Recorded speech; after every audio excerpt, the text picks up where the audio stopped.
Communication का importance तो समझ में आ ही गया। Why we are going to study, आखिर क्या है? बस वही है कि किसी भी चीज को फॉर्मली जानना एक अपने आप में जरूरत होता है, क्योंकि हम लोग इनफॉर्मली बहुत कुछ जानते होंगे, लेकिन उसे एक सिस्टमेटिक जानने से काम भी आपका एक सिस्टमेटिक तरीके से क्या है, सेट कर सकते हो। हम लोग बोलते हैं कम्युनिकेशन कम्युनिकेशन, लेकिन क्या करना होता भाई उसके नाम पे? होता क्या है? लोग कहते हैं कि हमें कंप्यूटर आता है, कंप्यूटर थोड़ा बहुत वैसे इनफॉर्मली जानना, और एक होता है वो फॉर्मली जानना। मैं भी इनफॉर्मली बहुत कुछ जानता हूँ कंप्यूटर में, बट फिर भी मैं एक ओसीए का एक बैच लेता हूँ। रीजन क्या है कि मैं उसे फॉर्मली जानना चाहता हूँ।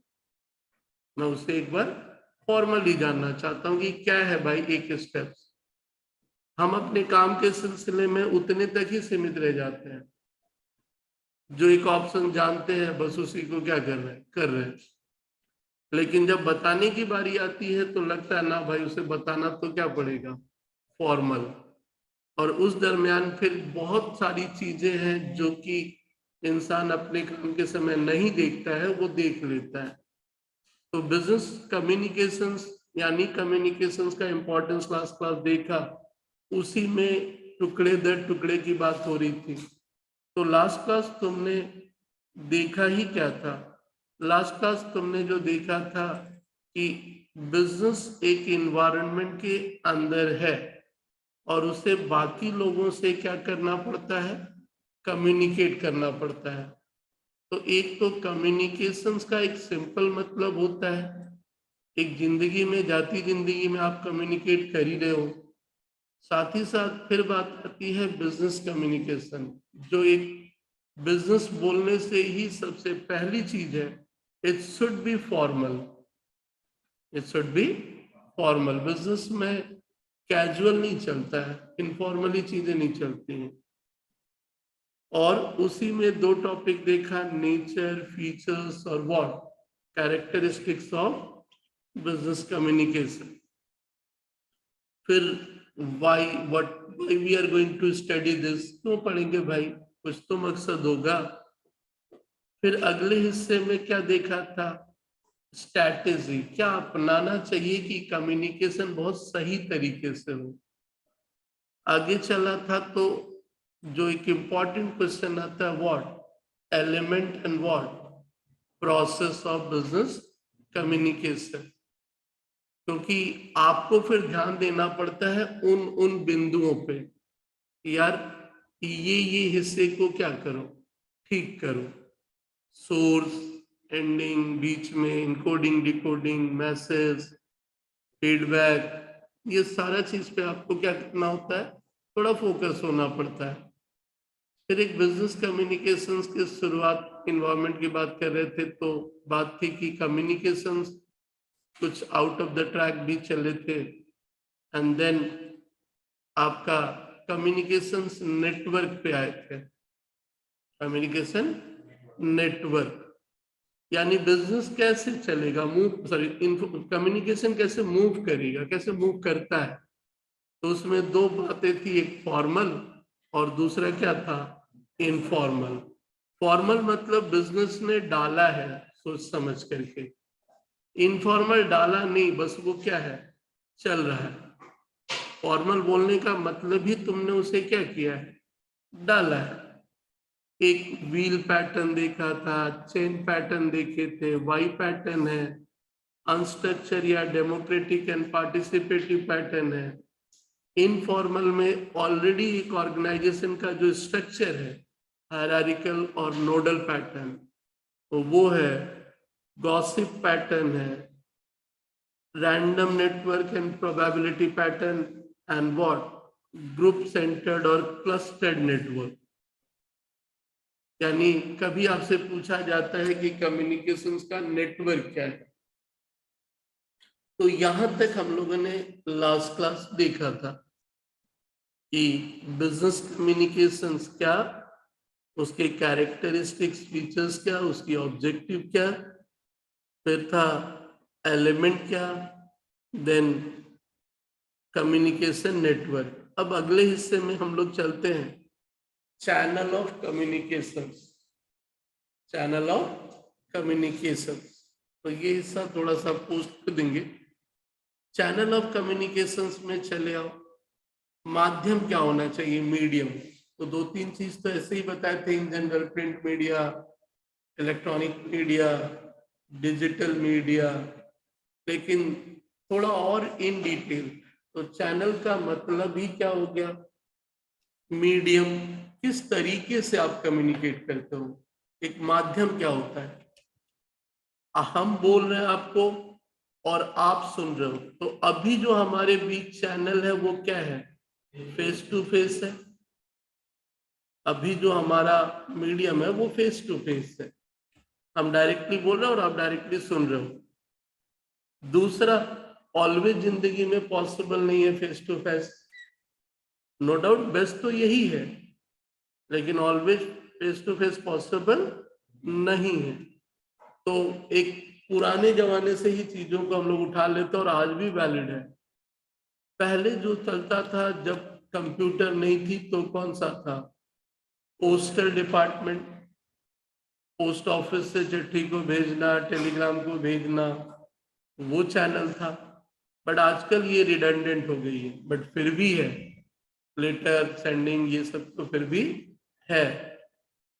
फिर उसके बाद चलोगे तो कुछ चीजें आज की तारीख में खत्म हो गई हैं।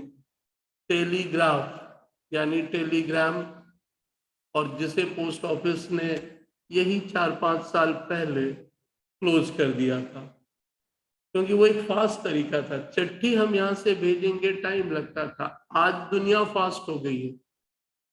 60-70 साल पहले हमें, मान लो घर में जैसे गांव में ही कभी कभार कोई फोन नहीं और एक इमरजेंसी मैसेज देना होता था कि कोई गुजर गया या कुछ भी, तो ठीक है, फोन डिजिटल, अभी उस समय ऐसा ही कुछ था कि हम जब यहां से प्रेस करें तो वहां पे वो डॉट आता था।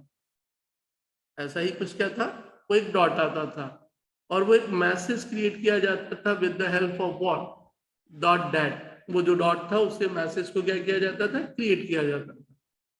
अब वो जो, बस वो डॉट की तरह था, ये नहीं कि वो अल्फाबेट्स जा रहा था। अल्फाबेट जाता तब तो आसानी से चीजें क्या थी, तो वो एक डॉट एक शेप जाता था और उससे एक मीनिंग को क्या किया जाता था, असाइन। अब वो जो डॉट टेलीग्राम का पार्ट था, सीधी सीधी कहानी है, मोबाइल, कंप्यूटर, मेल आने के बाद वो चीजों का मतलब ही क्या हुआ। अब वो post office to post office था, सरकार के कंट्रोल में थी वो सारी चीजें। यहाँ के पोस्ट ऑफिस से हम लोग करते थे, वहां जाता था और वो पोस्ट ऑफिस वाला फिर घर लेके जाता था, तो वो करीब करीब सेम डे में मैसेज क्या होता था, हो जाता था। बट पोस्ट ऑफिस उसे बहुत वर्षों तक रखी। मेरे ख्याल से मैंने न्यूज में पिछले 5-7 साल के न्यूज में ही पढ़ा कि उसने ऑफिशियली अनाउंस किया कि ये सर्विस हम लोग क्या कर रहे हैं, बंद कर रहे हैं, बिकॉज इसे कोई अवेल नहीं कर रहा। इसीलिए ड्राफ्टिंग में देखना, कहीं कहीं वो पे वर्ड होता है कि भाई टेलीग्राम मेरा नंबर क्या है। टेलीग्राम, यदि मैं ड्राफ्टिंग के डॉक्यूमेंट में जाऊं तो आज भी उस डॉक्यूमेंट में सबसे लास्ट यदि बोलोगे तो उस ड्राफ्टिंग वाले डॉक्यूमेंट में हम लोग बगल में मेंशन भी करते हैं टेलीग्राम नंबर, कहीं कहीं। आज की तारीख में उसका रेलेवेंस क्या है, खत्म है। ठीक है, एक ड्राफ्टिंग पार्ट में हम लोग जाते थे तो यहाँ पे जैसे वो भी एक आइडेंटिटी होती थी, टेलीग्राम का कोड, कि भाई ये कंपनी, आप जाके पोस्ट ऑफिस में अपना कोड रजिस्टर करवाते थे कि सर इस नाम से कुछ भी आया तो मुझे क्या करिएगा, फॉरवर्ड कर दीजिए। एनीवे, आज की तारीख में ये क्या है, खत्म। लेकिन एक कॉमन पार्ट क्या रहा, टेलीफोन, और क्या है, radio, teleprinter, mechanical device एक टाइपराइटर की था, जो कि यहाँ से हम टाइप कर रहे हैं तो वहां क्या हो रहा है, निकल करके आ रहा है। तो ले देखिए, ये भी ईमेल ने बहुत सारी चीजों को क्या किया, खत्म ही कर दिया, क्योंकि वो सबसे ऑथेंटिक पार्ट है। व्हाट्सएप वो सब फिर भी आप डिलीट कर देते हो, इसलिए ऑफिशियली कुछ भी कम्युनिकेशन होता है तो वो किससे करते हैं? ईमेल से करते हैं। आप अपने इनबॉक्स से भले ही डिलीट कर सकते हो, पर एक बार भेज दिए तो उसके इनबॉक्स में तो क्या है, मिलेगा ही मिलेगा। इसीलिए कोई भी इंस्टीट्यूट यदि तुम देखना ऑफिशियल कंफर्मेशन बोलते हैं, देख भाई हम व्हाट्सएप टेलीग्राम नहीं करेंगे, या तो फोन करेंगे, मैसेज करेंगे, या फिर व्हाट तुम्हें ईमेल करेंगे। मैसेज की एक लिमिटेशन है, and that is why email is the best part for the official communication. Pager ये भी करीब करीब क्या हुआ, खत्म हो गया। पेजर वो भी क्या क्या, टेलीप्रिंटर को मैं यदि बोलूं तो आज भी थोड़ा सा यूज होता है, लेकिन उसे थोड़ा सही नहीं बोल सकता हूं। फैक्स क्या है? फैक्स। फैक्स में क्या है कि सेम एज इट इज वहां से पेपर का वो क्या होना, निकलना, लेकिन वही ईमेल ने उसे भी क्या किया, खत्म तो कर ही दिया। सेलुलर फोन यानी मोबाइल। पेजर पहले क्या था ना, वो बेचारा 5-10 साल की ही लाइफ में था, सिर्फ मैसेज का आना जाना होता था। क्या होता था? मैसेज हम लोग उस पर टाइप करते थे, मतलब एक छोटा सा डिवाइस होता था। मोबाइल फोन के ठीक बाद ही आया था, या सॉरी जस्ट पहले, मोबाइल फोन के ठीक पहले। और जैसे ही मोबाइल फोन में मैसेज आ गया एसएमएस वाला, इंस्टेंटली उसकी कहानी क्या हो गई, यानी वो अपनी जिंदगी यानी उसकी लाइफ बहुत जल्दी खत्म हो गई। कभी कभी एक डिवाइस क्या होता है 50-100 साल रहता है, बट पेजर बनाने वाले को बेचारा धक्का लगा होगा कि यार 5 साल में ही मोबाइल के एसएमएस में उसके सर्विस को क्या किया। और वो ऑफिशियल लोग बहुत, तो वो छोटे छोटे क्या करते थे, अपने बेल्ट में लगा करके बेचारे घूमते रहते थे, उसे घूमते रहते थे। अब वो ठीक ऐसा ही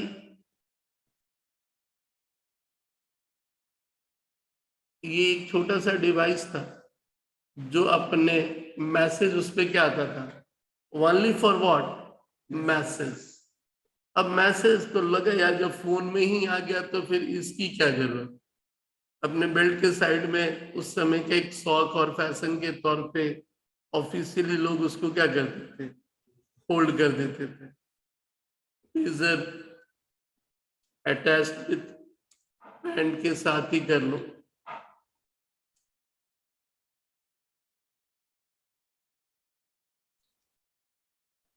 लोग उसको ट्राउजर के साथ एक फैशन के तौर पे क्या करते थे, यूज।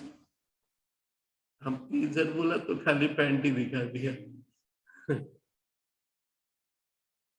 तो anyway, this device is called what, pager, communications के लिए। ये इसकी तरह नहीं, बेसिकली ये कहानी था। चलिए next, cellular phone and what, newspaper. आजकल इसमें तुम अपनी तरफ से क्या जोड़ेगा, सेलुलर फोन वाले में ही वो एक तरह से आ गया, डिजिटल मीडिया किसके अंदर चला गया, उसी में चला गया ना। तो तुम इसकी कंटेंट को चाहो तो भी कर सकते हो, ठीक है, या फिर नीचे अलग से डाल सकते हो। डिजिटल डिवाइस में से कोई भी एक पार्ट, उसमें आईपैड भी आ गया, ठीक है। अब आ जाओ प्रिंसिपल्स ऑफ व्हाट, हम लोग स्ट्रैटेजी ऑफ इफेक्टिव बोल रहे थे, तो अगला टुकड़ा क्या रहा, प्रिंसिपल्स ऑफ इफेक्टिव कम्युनिकेशन। जो कम्युनिकेट करते हो उसमें क्या क्या सिद्धांत होने चाहिए, कुछ तो सिद्धांत होंगे। तो पहला क्या है, जो मैसेज दे रहा हो वो तुम्हारी पूरी की पूरी थोड़ी सी क्या हो, क्लियर हो, ये नहीं कि सामने वाला पढ़ करके कंफ्यूज हो जाए। आपका जो मैसेज हो वो पूरी की पूरी किस में होनी चाहिए, क्लैरिटी होनी चाहिए। नेक्स्ट दूसरा पॉइंट क्या है? दूसरा पॉइंट जो रहा दैट इज व्हाट?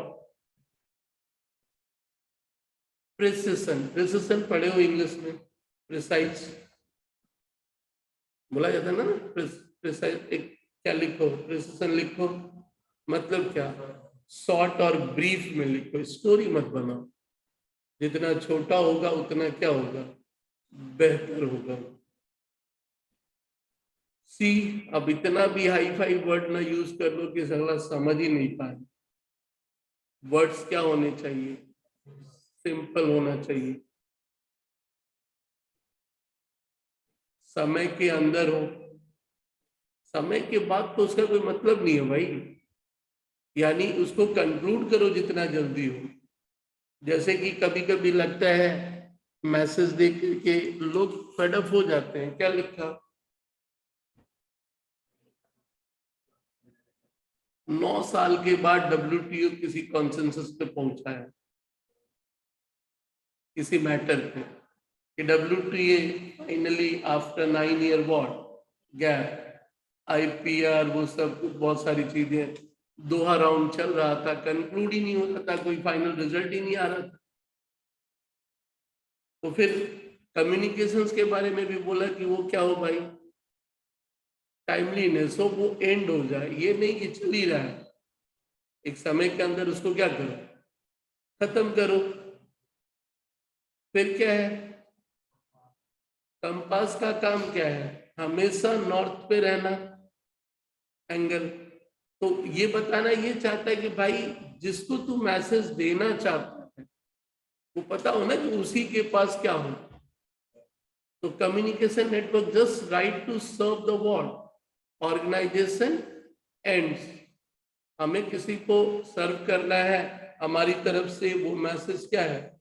ऑलवेज जा रहा है। तो वो कंपास की तरह ही सीधे हो रहे हैं, यानी आप भेज रहे हो और जहां भी जाना है वो क्या हो रहा है? जा रहा है। एंड लास्टली क्या है? इंटीग्रिटी। इंटीग्रिटी का सिंपल सा मतलब क्या है? ऐसे तो हम लोग ईमानदारी कहते हैं, इंटीग्रिटी का मतलब क्या कहते हैं? कंपोज, ईमानदार। यानी जो मैसेज आप भेज रहे हो, अब ये नहीं कि मन के अंदर भावना कुछ और मैसेज भेज क्या रहे हो कुछ। मतलब लोग दूसरे को क्या करते हैं, भावनाओं में कुछ गलत रखते हुए भी बहुत ऊपर से बढ़िया बढ़िया बोलते हैं। तो उसका कहना है कि spread must be avoided by passing label and the purpose of managerial is to support the what? Maintain cooperation, integrity। कभी कभी हम लोग बोलते हैं कि आपस में एक सामंजस्य भी हो, लेकिन नॉर्मल इंटीग्रिटी का मतलब तो हम लोग कभी कभी कहते हैं व्हाट? ईमानदारी भी। जिंदगी में कुछ भी बेहतर होने के लिए क्या जरूरी?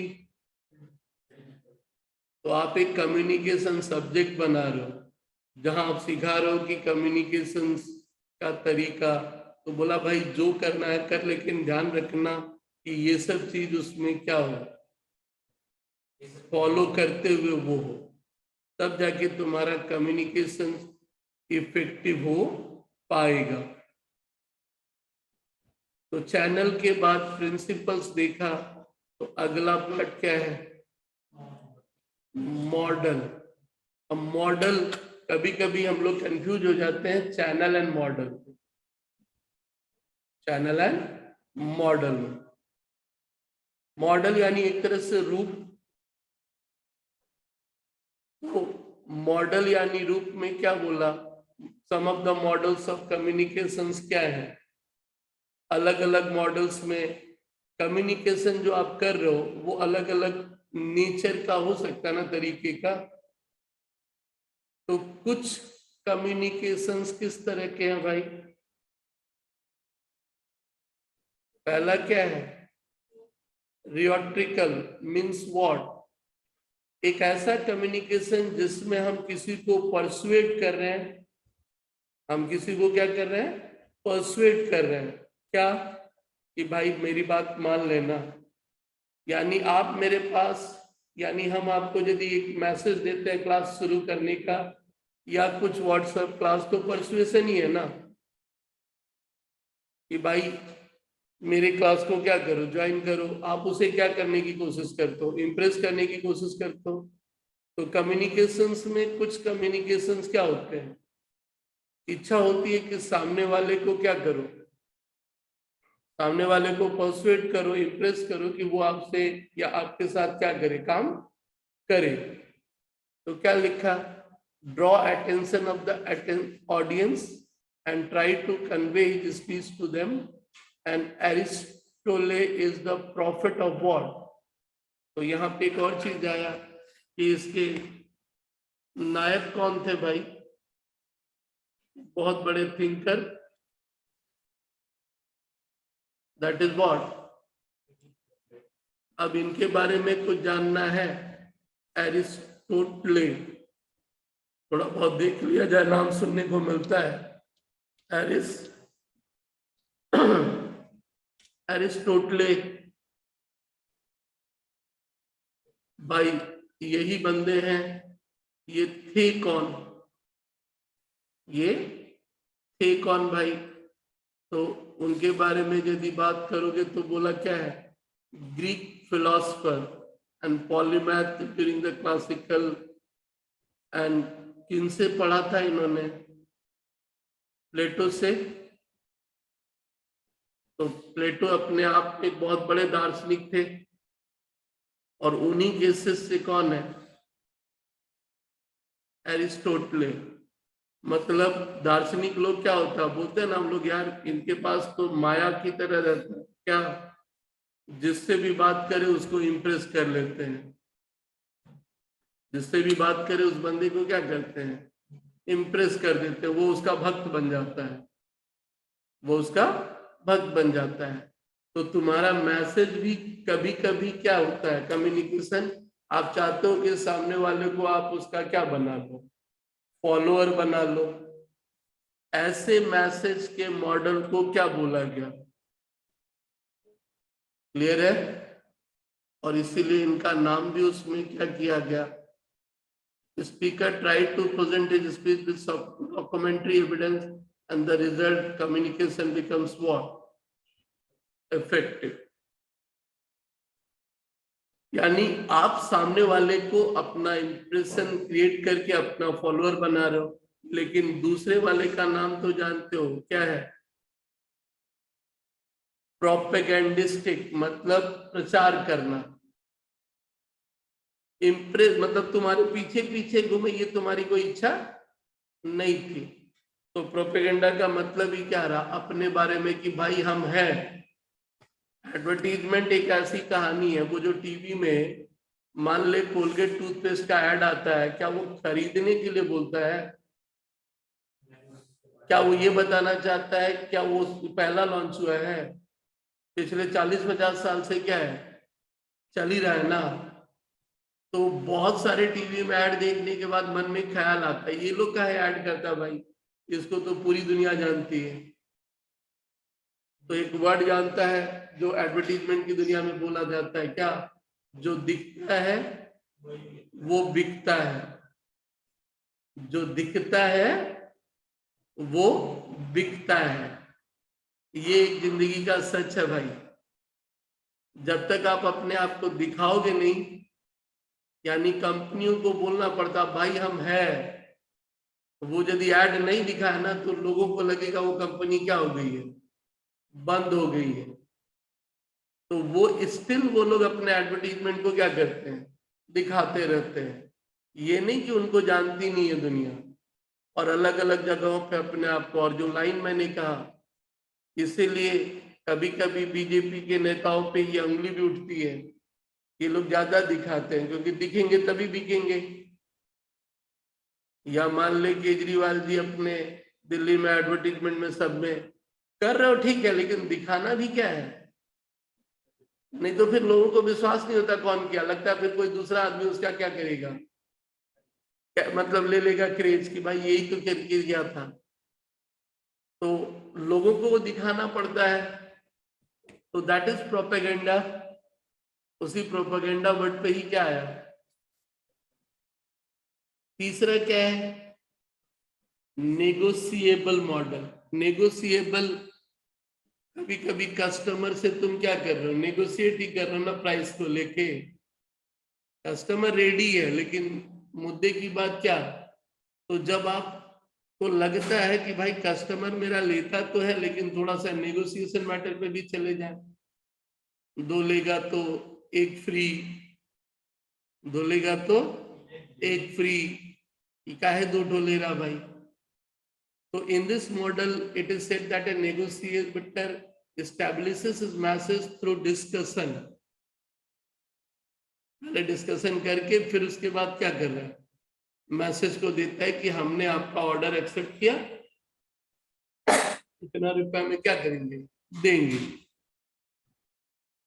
मतलब पहले टॉपिक को समझ जाओ, मॉडल ऑफ कम्युनिकेशन बोलने का मतलब क्या है, क्योंकि एक होता है मॉडल, एक होता है चैनल। चैनल तो है किस माध्यम से दोगे, और मॉडल किस तरह का मैसेज है भाई, किस तरह का मैसेज। यानी यहाँ कम्युनिकेशंस की बात हो रही है कि जो कम्युनिकेशंस के अंदर मैसेज तो है ना, वो मैसेज किस को टारगेट कर रहा है, किस तरह की बातें हैं उसमें। नेगोशिएबल मॉडल के बाद फिर क्या है, कम्युनिकेशन। तो कम्युनिकेशन में एक पार्ट देखा था फीडबैक, रिस्पॉन्स। बोला भाई काम को खत्म तो कर, यानी कुछ दिया तो उधर से क्या हो। तो लेटेस्ट मॉडल आजकल हम लोग इसी पे बात करते हैं, इसीलिए तो आप एक सोशल मीडिया पे ऐड जैसे ही देखते हो तो बेचारा तुम्हारे पीछे ही पड़ा रहता है, जल्दी फाइनल कर भाई। जिस पेज पे भी चले जाओ अपना ऐड लेके क्या है, बैठा है। और उससे भी ज्यादा कॉल भी आ जाता है, सर आपने एडवर्टीजमेंट देखा था, कुछ चाहिए क्या। अब एक बार क्लिक किए तो उधर से क्या होता है, कॉल भी आ जाता है कि सर कुछ चाहिए क्या आपको। और होना भी चाहिए भाई, क्योंकि जब तक आप कस्टमर को एक फॉलो अप नहीं करोगे ना, वो कंक्लूड नहीं होगा। आप कभी शॉपिंग मॉल में जाते हो, ध्यान देना, 4 घंटे से परेशान हो, कुछ भी पसंद नहीं आ रहा है, और एक आके बोलता है मैडम ये आप पे बहुत सूट करता है, हाँ ये बढ़िया लग रहा, हाँ ले लो इसी को ले लो। ऐसे आप क्या रहोगे, फुल्ली परेशान रहोगे, घूमते रहोगे, सब देख के दिमाग खराब है। और एक आके कहता है सर ये वाला बढ़िया लगेगा, दूसरा दिखाऊं क्या। और जब वो फॉलो अप करता है तो वो क्या होता है, कंक्लूड भी हो जाता है। तो ये भी एक पार्ट है भाई कि आप जब कम्युनिकेट करो तो उसको क्या करो, कंक्लूड भी क्या है, and that is the what, communication model. And last, attention, interest, desire and what, action. Classroom में तुम बैठे हो, मोबाइल देख रहे हो, अटेंशन तो नहीं है। अटेंशन क्लासरूम का मॉडल ही क्या है, फेस टू फेस में एक अटेंशन भी है, सामने वाले का इंटरेस्ट डिजायर तो है, ये पढ़ने की इच्छा तो है, लेकिन साथ ही साथ क्या बोलते हो भाई, सवाल भी बना के दिखा, सवाल भी बना के क्या कर दिखा, उसको क्या बोलते हो, attention, interest, desire, action model. Immediately आप उससे क्या कर रहे हो। तो ये तो था व्हाट, मॉडल ऑफ कम्युनिकेशन। कुछ लोग होते हैं उस कम्युनिकेशन में बाधा क्रिएट करते हैं, कुछ लोग होते हैं उसको क्या कर रहे हैं, बाधा क्रिएट कर रहे हैं। मतलब हम कुछ बोलना चाहते हैं, तुम्हारे अंदर, तुम्हारे यहां जा ही नहीं पा रहा, बीच में कोई ना कोई ऑब्स्टेकल्स है ना। तो बोला कैसा ऑब्स्टेकल हो सकता भाई, पहला क्या, फिजिकल बैरियर। हम दोनों आमने सामने हैं तब तो ठीक है ना, लेकिन दूर है तो हुए, distance between sender and receiver is what. अब आप पहले बेंच में बैठते हो तो सीधे सीधे बात होती है, दूर बैठ जाते हो तो बीच में 3-4 ठो क्या है, बैरियर तो आ ही जाता भाई। तो that is called what, physical barrier. noise and environmental disturbance. Others are what? Physical barrier. A telephone conversation may not be effective due to high level of what? कभी कभी फोन करते हम लोग को डिस्टर्ब लगता है, तो उसको क्या बोल सकते हो? फिजिकली कुछ चीजें वहां पे क्या कर रही है? बाधा क्रिएट कर रही है. Personal and psychological. पहले से ही मान लियो, दो यार समझ में नहीं आ रहा, तो वो तो फिर क्या है? वो तो साइकोलॉजिकल है. दोनों सामने है, फिजिकल है, कोई प्रॉब्लम नहीं है. बट एक साइकोलॉजी ही क्या है? मोटा बुद्धि है, समझ में तो आने वाला इसको है ही नहीं. या तो हम मान ले या तुम मान लो, यार समझ में नहीं आ रहा. तो ये जब पर्सनल एंड साइकोलॉजिकल बैरियर जो है वो पहले तुमको क्या करना पड़ेगा? दोनों को तोड़ना पड़ेगा. स्टूडेंट पॉइंट ऑफ व्यू से ना भाई समझते हैं, समझा तो रही है, जो बताएंगे वो समझ में आएगा ही.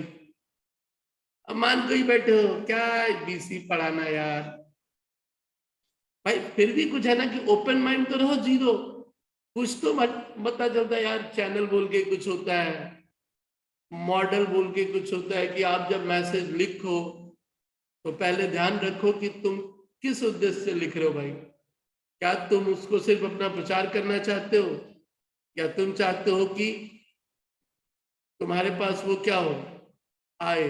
सिर्फ प्रचार करना है तो क्या करते हो? होता है कि अभी हम सिर्फ प्रचार करेंगे, बाद में क्या करेंगे? पर्सुएट भी करेंगे. तो पर्सनल एंड साइकोलॉजिकल बैरियर सीधा सीधी बात रहा. एक पर्सनल लेवल पे ही आप किसी कॉलेज के टीचर को देखते ही बोलते दो यार इसका क्लास नहीं करेंगे. ऐसा नहीं कि वो बढ़िया समझा नहीं रहा, बट आपकी पर्सनल खुन्नस है, तुमको कभी डांट दिया होगा. एंड थर्ड, भाई ये तो बांग्ला में बोल रहा, सब तो ऊपर से जा रहा है. That is what? Language barrier. मान ले कि वेस्ट बंगाल के कुछ कॉलेजेस में नॉन बंगाली स्टूडेंट को प्रॉब्लम हो जाती है. यार क्या है, पता नहीं कौन सी भाषा में ये बोल रहा है. अब जैसे कि मान ले लालवा कॉलेज में पढ़ते हैं बेचारे, फर्स्ट सेमेस्टर में बोलते हैं सर पहला ही दिन बोला क्या कॉन्ट्रैक्ट, वो बोलते हैं चुक्ति. चुक्ति बांग्ला बोला है ना, कॉन्ट्रैक्ट के की बोला है, चुक्ति करा चुक्ति.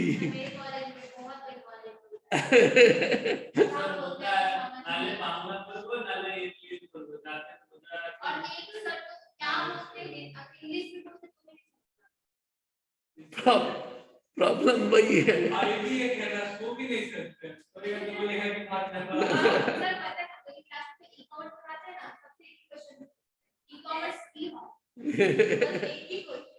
বলে বলে দেবে ওটাই যেটা অ্যামাজন ফ্লিপকার্ট করে সেটাকে ই কমার্স বলা হয়.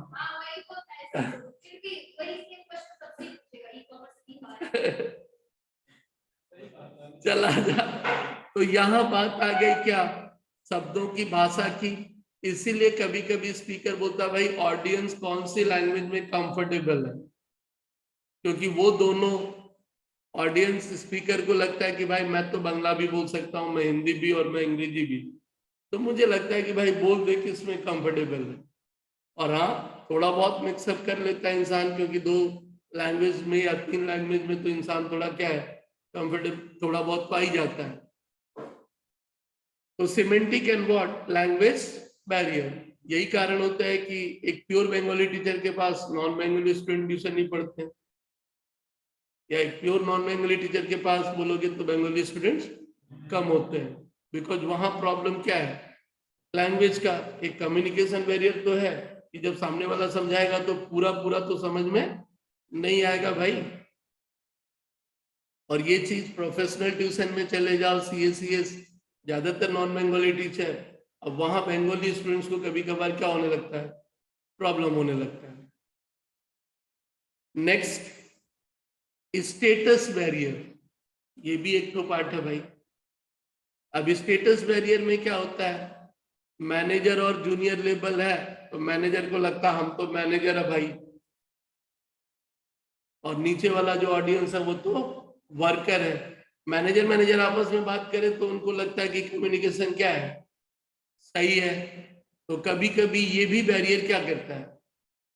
अब देख, प्रॉब्लम क्या है कि कम्युनिकेशन करना तो है, तुमको कोशिश करना है कि ये सब बैरियर क्या हो, नहीं रहे, हट जाए, खत्म हो जाए, सो दैट कि तुम्हारा कम्युनिकेशन भी क्या हो, इफेक्टिव रहे, सो दैट कि तुम्हारा कम्युनिकेशन भी इफेक्टिव रहे।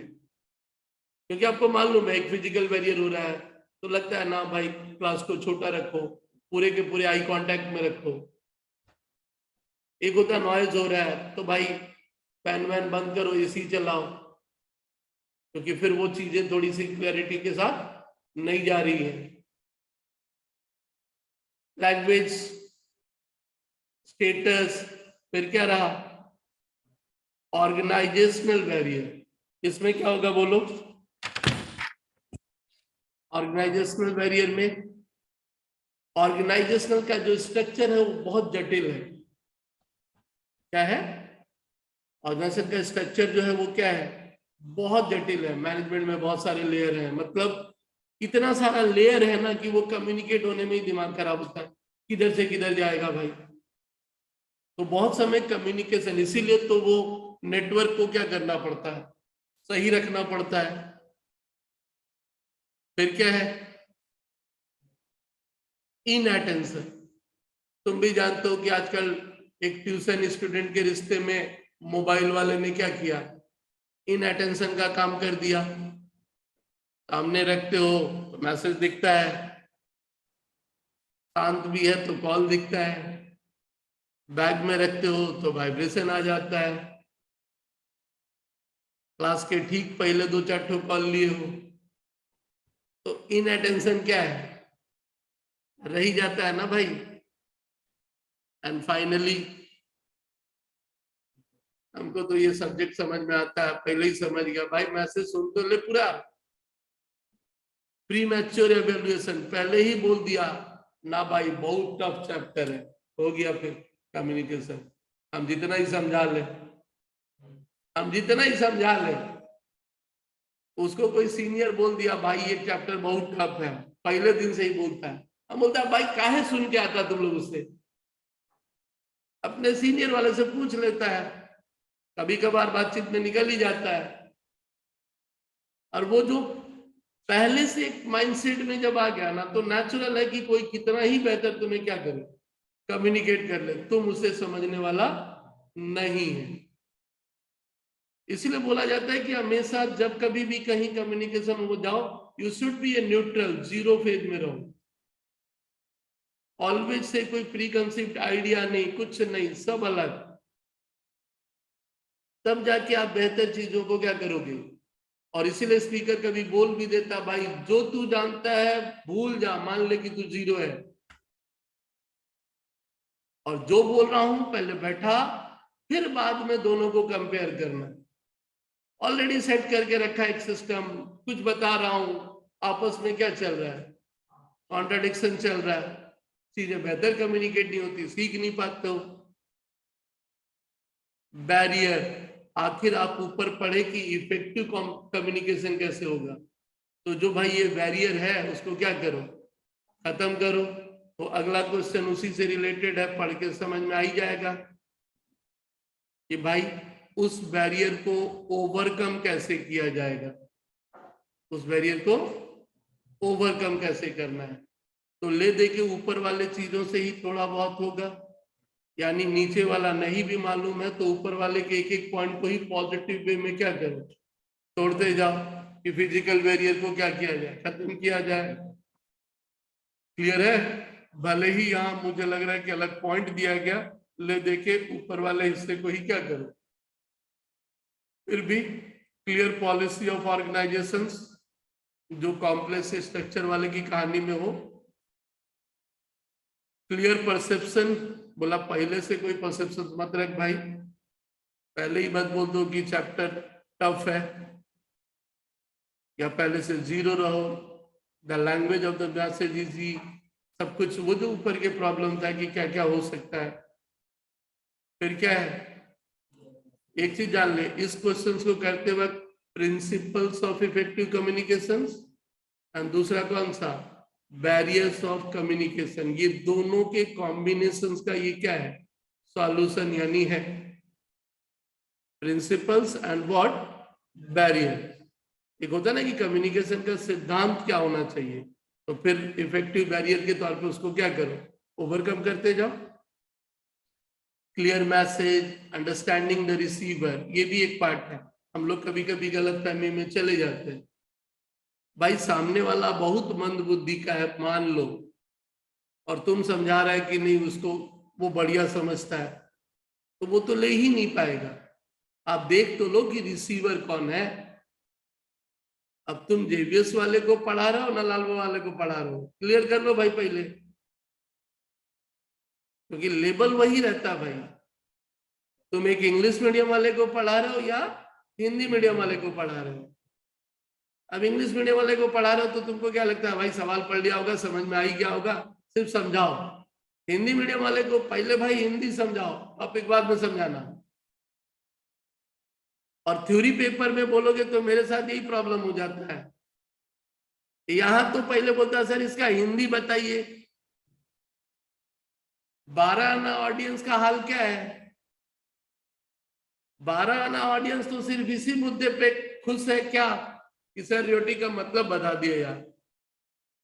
मतलब जो मॉडल्स था, 12 आना वाला लोग को क्या करना होता, वो उसके बगल में हिंदी लिखना चालू कर देता, बोलता भाई घर में काम करना ये हिंदी लिखने वाला, बट उसको हिंदी ही लिखना वहां। तो डिपेंड करता है कि यही सब्जेक्ट पढ़ कौन रहा है। वो जो बिजनेस स्टडी एंड कॉमर्स है, मान ले यहाँ तो फिर भी बहुत कुछ यूनिक वर्ड थे, but business study and commerce में बोलोगे ना तो 90% स्टूडेंट ऐसे हैं जिनको सिर्फ हिंदी समझना है, क्योंकि उनको मालूम ही नहीं है वो सारे वर्ड का मीनिंग। 10% ऐसे हैं सर ये जो लिखा है समझ में आता है, ये दो चार जो कंसेप्ट है ना वो मेरे को समझ में नहीं आ रहा, खाली आप ये बता दो। और इसीलिए जब वो सब्जेक्ट पढ़ाने जाते हैं तो वो 10% क्या बोलता है, कहाँ फालतू का बैठ गए। और यदि तुम फास्ट बढ़ा दोगे ना कि भाई ये कंसेप्ट समझ, तो 90 क्या बोलता है, कुछ समझ में नहीं आ रहा भाई, सब ऊपर से जा रहा है। अब तो रीजन वही है यार, मुझे लगता है यार वो सिंपल मीनिंग है, पढ़ ले। 10% की कहानी में अब वो 90 बोलेगा तो मुझे भी दिल से इच्छा नहीं करता है। क्या बता रहा हूँ, अब तो इंग्लिश वर्ड का हिंदी बता रहा हूँ, सब्जेक्ट नहीं पढ़ा रहा हूँ।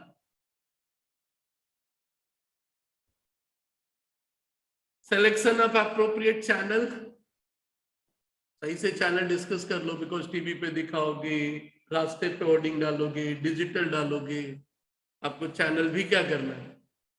और कभी कभी इंसान भावनाओं में बह जाता है, उस मैसेज को देते वक्त वो थोड़ा क्या करे, कंट्रोल करे। कंट्रोल ऑफ व्हाट, इमोशन, ना गुस्सा होना बहुत ज्यादा, ना तुम बहुत ज्यादा दुखी हो जाएगा,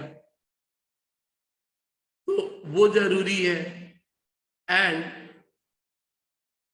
गुड लिसनिंग दोनों की तरफ से भाई, रिसीवर भी शांति से सुने, और यदि रिसीवर कुछ पूछे तो सेंडर भी क्या है, सही से सुने। सुनने की 3 स्टेज है, एक पढ़ा हूं डायरी भी है, सुनने की 3 स्टेज है, और खासकर तुम लोग तीसरा स्टेज में बिलोंग करता है, दूसरा में भी होता तो काम चल जाता है।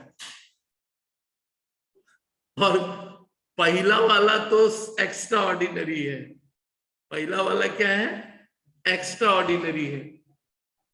3 स्टेज का नाम जब याद दिलाई दिया तो मैं भी बहुत दिन से सोचता था कि उसको लिख ही दूं, वो 3 स्टेज है क्या। तो लिसनिंग के जो 3 स्टेज थे, चल एक डायरी में ही मैंने देखा था, मिल जाए तो बढ़िया, नहीं तो फिर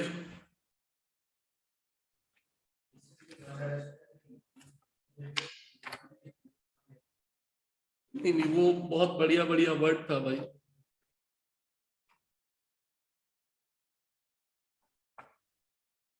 होगा तो ठीक, नहीं तो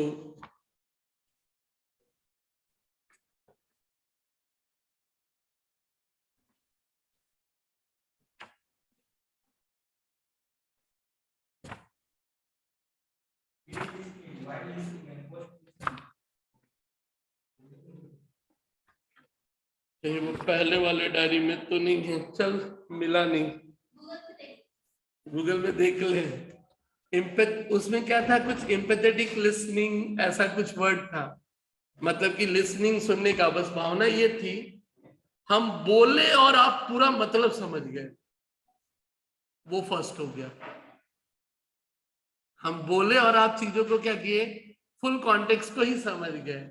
इसका मतलब जिंदगी में तुम कहीं भी कुछ भी क्या है समझ सकता है। दूसरा, आपको 2-3 बार में समझ में आया।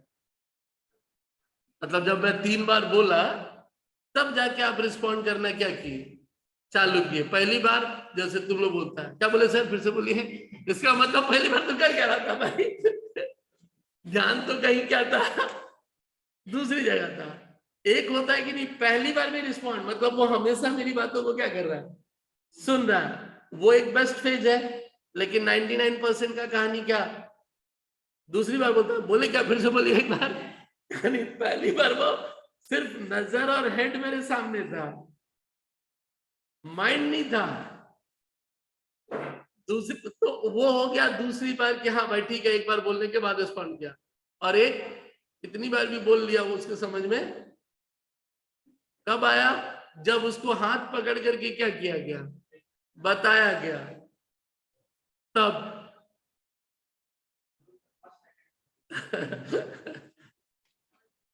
चलिए, सो गुड लिसनिंग, मतलब लिसनिंग के भी अलग स्टेज और जिंदगी में जान ले, हम लोग भी कहते हैं कि सुनना ही बहुत बड़ा पार्ट है, बोलना नहीं है, सुनते जाओ। सुनते सुनते फिर आपको समझ में आएगा कितना बोलना है।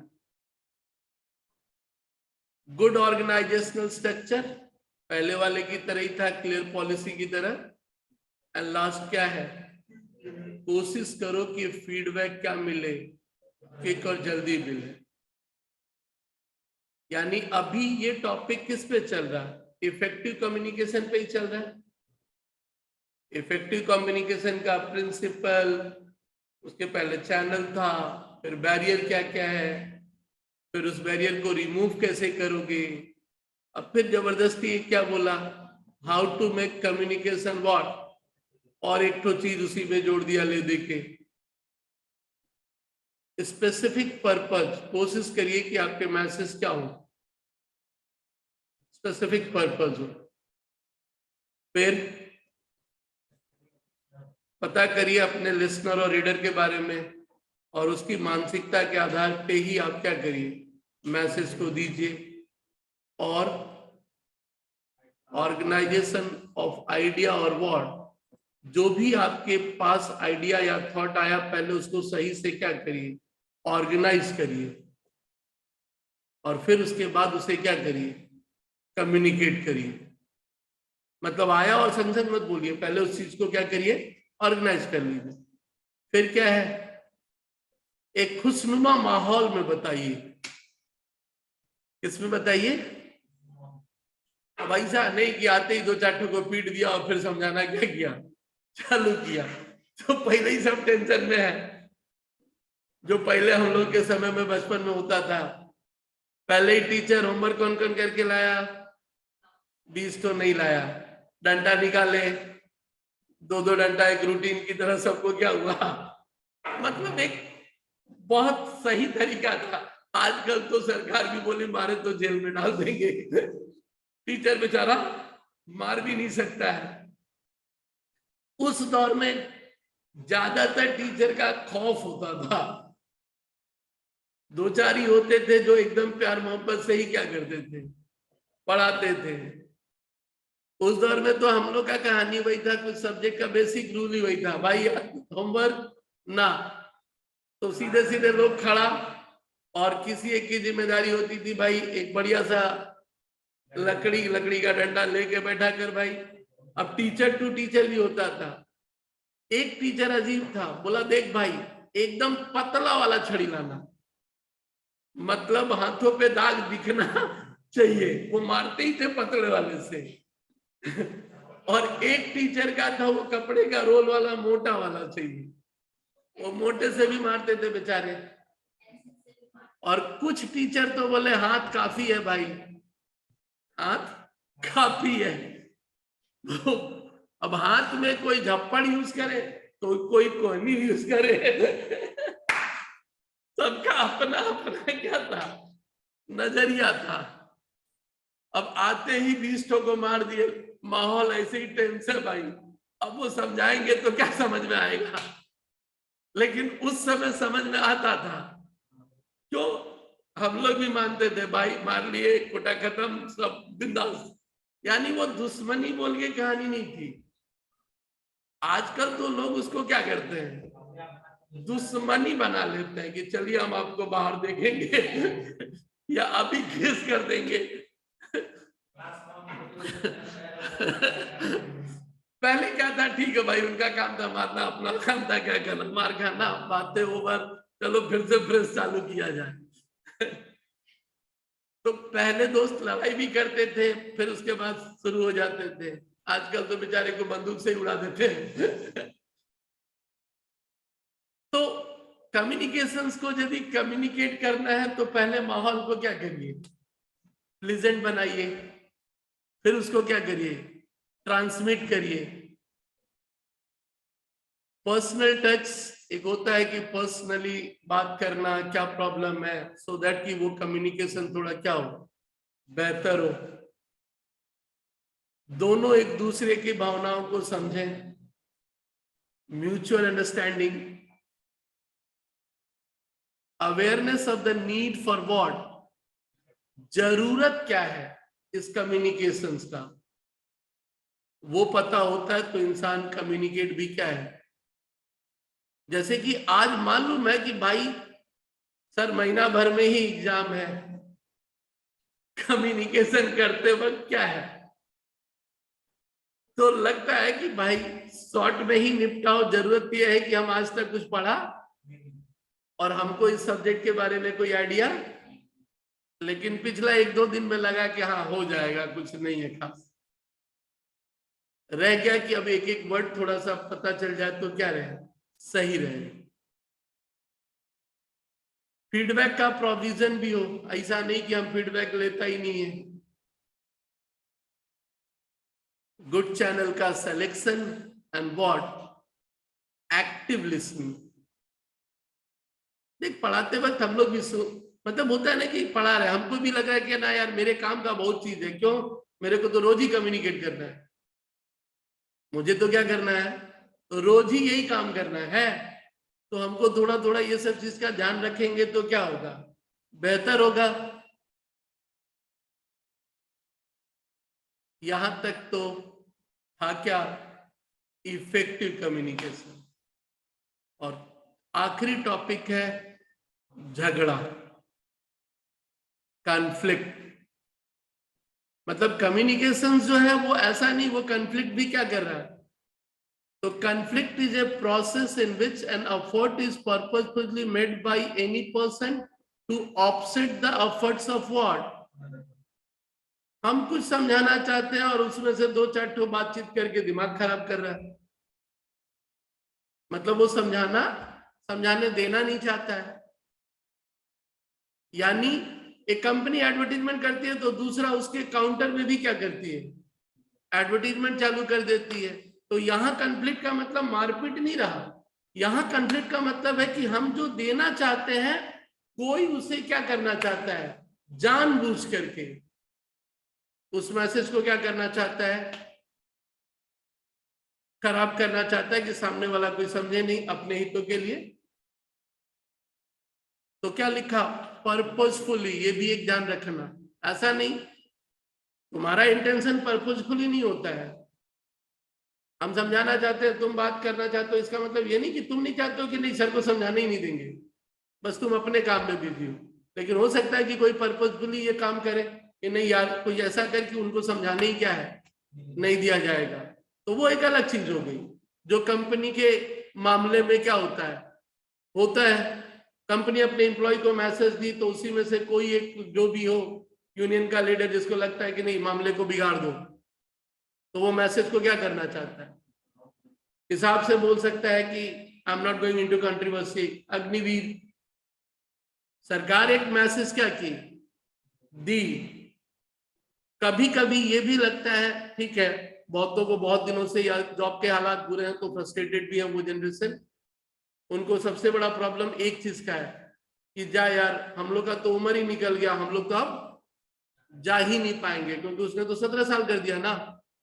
तो 17 करते ही क्या हुआ, एक बहुत बड़ा ऑडियंस क्या हुआ सीधे छट गया, तो उनको प्रॉब्लम खासकर वो भी हो गया। हाँ सरकार की मंशा अलग है, सरकार एक मैसेज देना चाहती है, हो सकता है कि कुछ जेन्युइन लोग ये फ्रस्ट्रेट कर रहे हैं और कुछ लोग उसको हवा भी दे रहे हैं, कुछ लोग उसको क्या कर रहे हैं हवा भी दे रहे हैं, यानी वो पर्पसफुली सरकार के मैसेज को क्या करना चाहते हैं, और जिसके कारण इतना बड़ा भूचाल आ गया। कुछ लोग इसमें कहने को ये भी बोल सकते हैं कि वो जो कम्युनल वाला पार्ट था वो लोग भी हो सकता है कि छुप करके उस चीज को बढ़ावा दे दें।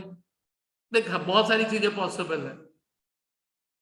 कुछ दिनों पहले जो मान ले कि एक रिलीजन को लेके बवाल हुआ, तो हो सकता है यार इसी आड़ में हम लोग भी अपना क्या करें, चीजों को और तबाह कर दें। इंडिया का एक बहुत बढ़िया अभी जॉब अपॉर्चुनिटी इंडस्ट्री बहुत बढ़िया माहौल बन रहा है, तो कुछ कंट्रियों को लग रहा होगा कि यार यहाँ का माहौल खराब करूं। कंट्री को सभी लेवल से सोचना पड़ता है, ये नहीं कि एक पार्ट है, यहाँ पे बहुत सारे लोग भी हैं।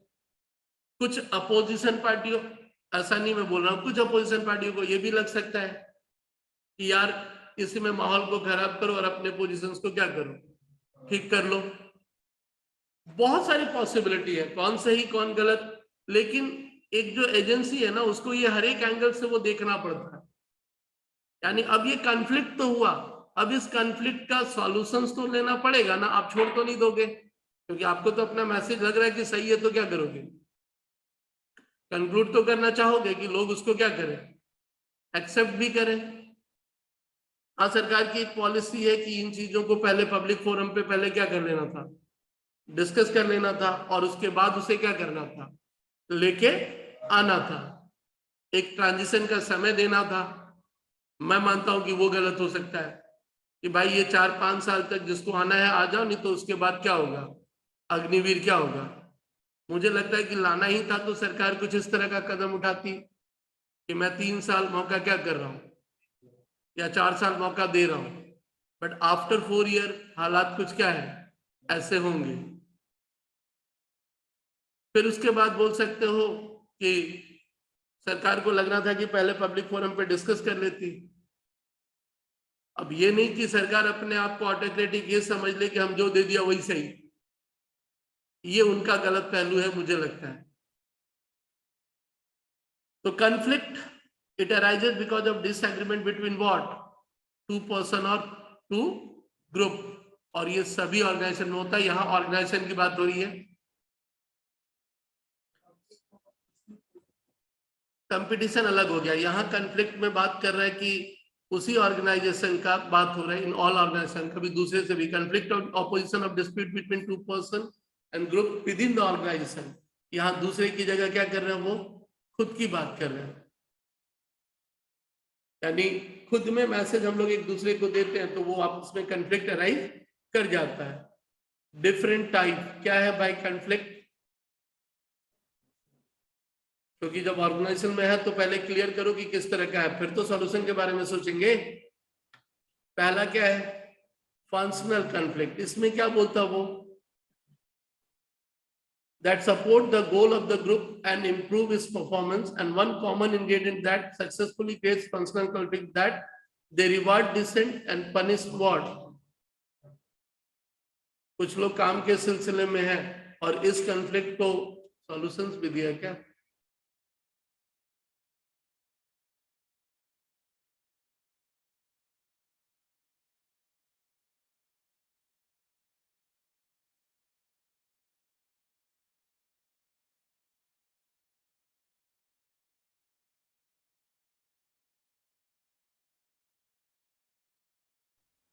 मीनिंग कुछ अजीब लगा।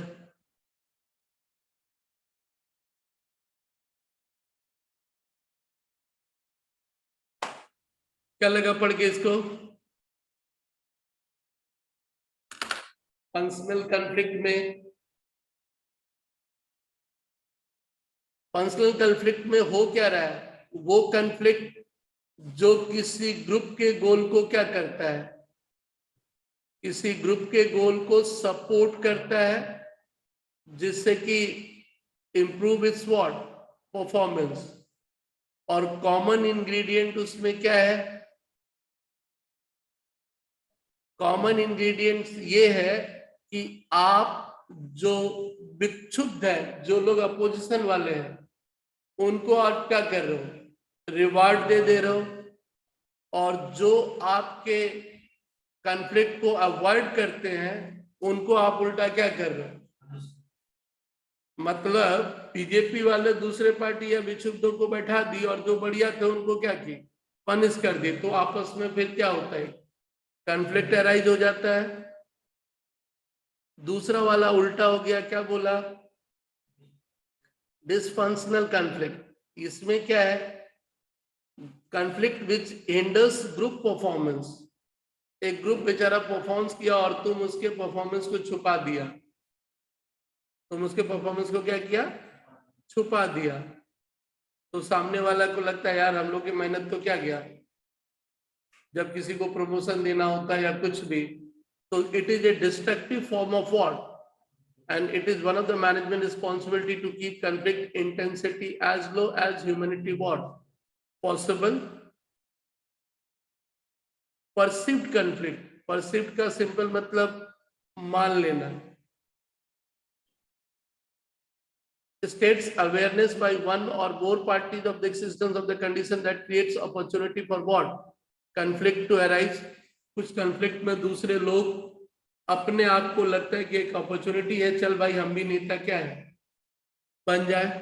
अब तुम्हारा ऑनलाइन के एग्जाम के चक्कर में ऐसे तो ऑफिशियली नेता कौन है? टीएमसीपी वाले।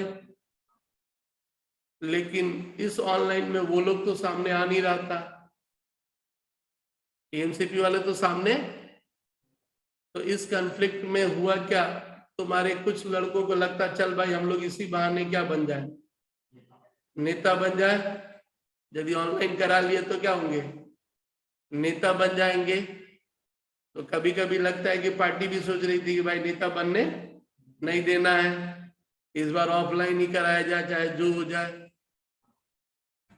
वो भी एक हो सकता है। पॉइंट नंबर डी क्या है?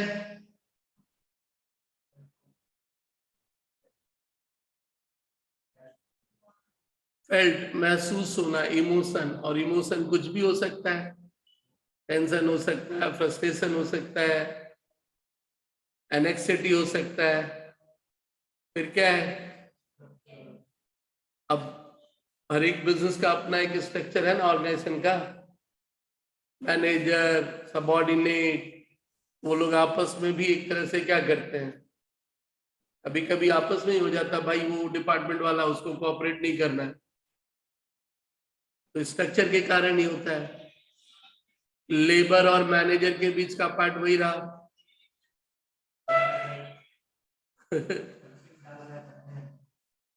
बढ़िया बढ़िया रिंगटोन रखा तो भाई। एफ रोल सुपीरियर, तुम लोग भी जानता है जिसको मॉनिटर बनाया जाता है तुम लोग पहले ही कॉन्फ्लिक्ट ले लेता है कि इसको परेशान हम लोग क्या है करेंगे ही करेंगे। कैसे हम लोग का सीनियर हो गया, ये कैसे हम लोग का सीनियर हो गया। बचपन की कहानी अलग थी, और 10 के बाद या 8 के बाद रूल क्या होता है, अलग हो जाता है। And lastly what? Institutional. Institution यानी ऑर्गेनाइजेशन। और सारे सोसाइटी और इंस्टीट्यूशंस में ऑलरेडी कॉन्फ्लिक्ट क्या है, रहता है। जिंदगी का दस्तूर है भाई, या तो इंडिविजुअल अकेले करे या सब क्या है मिलके करे, कलेक्टिव कंक्लूजन हो सकता है, या इंडिविजुअल वर्सेस व्हाट देख भाई, कन्फ्लिक्ट नहीं रहा तो जिंदगी तो बहुत आसान लगेगी, फिर तो जिंदगी में मजा नहीं है। जिंदगी में मजा ही नहीं है, बिना कन्फ्लिक्ट का मजा कैसा भाई?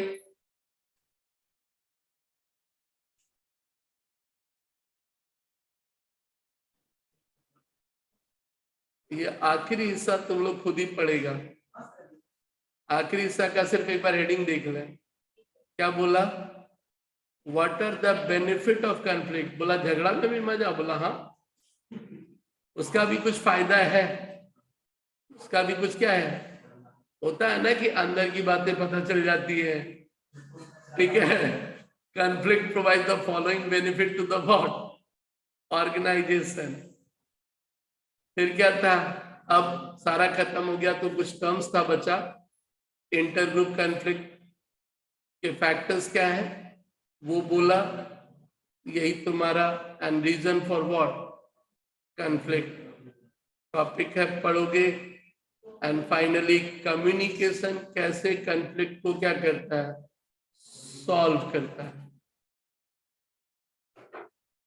कैसे कम्युनिकेशंस कन्फ्लिक्ट को क्या करता है? सॉल्व करता है। तो यहाँ एक चीज आके मैं टर्म्स थोड़ा सा डाइवर्ट हो जाऊं। कन्फ्लिक्ट के ऊपर का मतलब क्या? कम्युनिकेशन को एक बार साइड पे रहने दिया। एक ऑर्गेनाइजेशन है, बहुत सारे लोग हैं, तो वो ये समझाना चाहता था कि उस ऑर्गेनाइजेशन में फिर आपस में हमेशा ही क्या रहता है?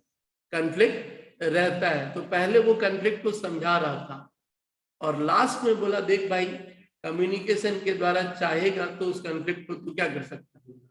दूर कर सकता है। तो ये आज दो टॉपिक देखा। कौन सा?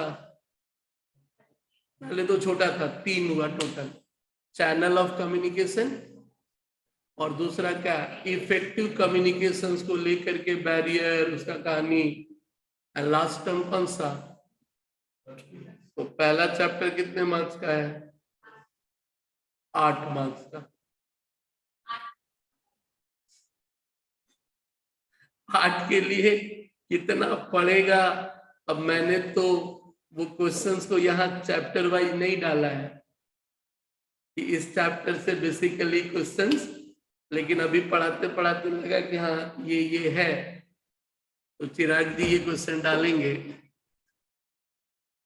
कि भाई कन्फ्लिक्ट से किस तरह का क्वेश्चन, बेसिक सॉरी इस पहले वाले इंट्रोडक्शन टू कम्युनिकेशन से कितने तरह का क्वेश्चन आता है। पिछले 5 साल का पेपर तो होगा ही मेरे पास, उसी से क्या करेंगे? निकाल लेंगे। समझ गए? पहला चैप्टर ठीक ठाक, समझने लायक ही नहीं है। हम एक चीज मानते हैं, नहीं नहीं, हम एक चीज मानते हैं, वो चीज पहले क्लियर करना। जो पढ़ोगे सब आपको अपनी जिंदगी में यूज कर सकते हो। मैं ये मानने लगा हूं पढ़ाते पढ़ाते, कोई भी चीज यार आपकी जिंदगी से सब कनेक्टेड है। आपको भी जिंदगी में कम्युनिकेट करना है, आपके भी आसपास उस कम्युनिकेशन में कुछ लोग बैरियर क्या है क्रिएट करेंगे या बैरियर है, या आप आसपास कन्फ्लिक्ट देखते हो तो आप उसमें कैसे उसे एक तरह से हैंडल करोगे। हाँ, बोलोगे तो टाइप ऑफ कम्युनिकेशन, टोटल 3 था चैप्टर इधर।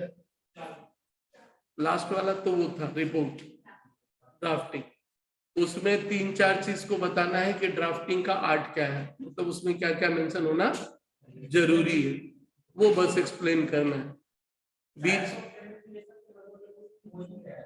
देखो, एक बार जब ऊपर वाला चीज हो गया तो नीचे की चीज अपने आप क्या है, छोटी छोटी चीज है, वो तो तुम्हारा बहुत हद तक हो जाएगा। तो इससे बोलोगे तो एक क्लास में ही क्या किया जाएगा, निपटा लिया जाएगा। एक क्लास टाइप ऑफ कम्युनिकेशंस में निपटाया जाएगा। उसके बाद एक क्लास में लास्ट वाला कौन सा, टूल्स।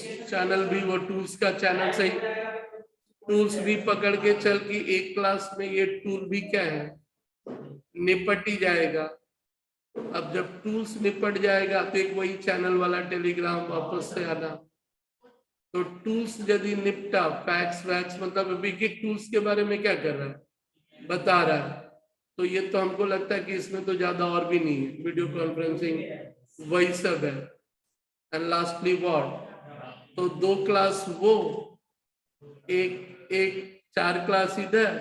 तो बोल सकता था कि जो चैनल में हमने टाइम दिया हमको छोड़ देना था कि भाई टूल में ये चीज तुमको क्या है मिलेगा, मालूम नहीं था। तो मैंने उसे बताया कि चैनल के समय में बोलते कि रहने दो, अगला टूल के समय में इसको डिटेल क्या करेंगे, डिस्कस करेंगे। और ड्राफ्टिंग में बोलोगे तो 2 क्लास लगेगा। तो 2 2 4 क्लास तुम क्या करोगे, इस पे लोगे। अगला सप्ताह से एमएचआरएम में आ जाएंगे और ट्यूसडे से लॉ में। ईबीएस बहुत मारेंगे।